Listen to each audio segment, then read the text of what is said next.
Time now for the Fantasy Football Report. You know this man's face. That's right. That is Andy Wheeler, our fantasy football contributor, also the producer of this fine show. Thank you. There he is in all his glory. By the way, playoffs rolling around. Do you have any suggestions for owners? Any last-minute tricks they can pull here? I do, but first, in 16 playoff formats, this is their final regular season game. Good luck to all you owners that are trying to get in. Now, I had a thought the other day, and Don, it relates to you and your team.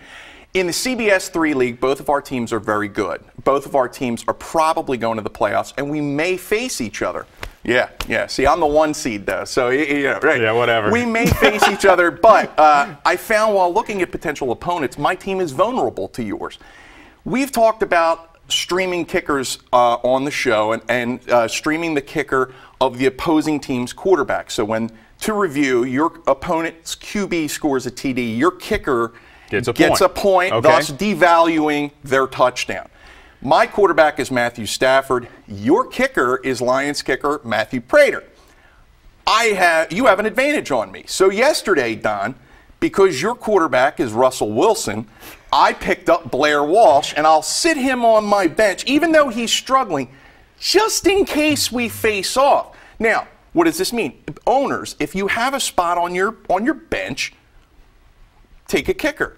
Look at your potential opponents and possibly be able to devalue their quarterback in the playoffs. That's just a tip you can do because most people have a little bit of nothing at the end of their bench.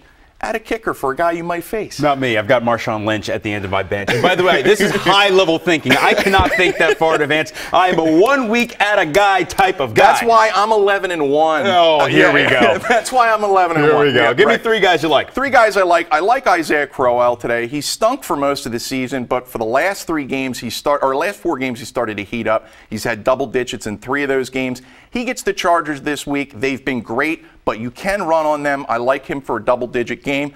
On the other side of the ball in that game, I like Austin Eckler as a guy to roll the dice on. The Chargers should win this game.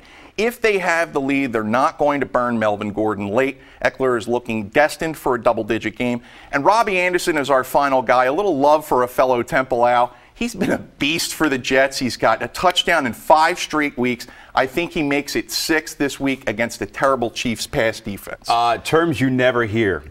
He's been a beast for the Jets. For the Jets? Who's ever been a beast for the Jets? Anyway, how can the people find you? They can tweet me at the Andy Wheeler. I'll be answering Start 'em and Sit 'em questions up until 1 o'clock today. And, if you have any last-minute questions going into the playoff weeks, feel free. The Andy Wheeler wants you to know that he's 11-1 this season. 11-1. That's 1 league. That's just 1. Yeah. Predictions next.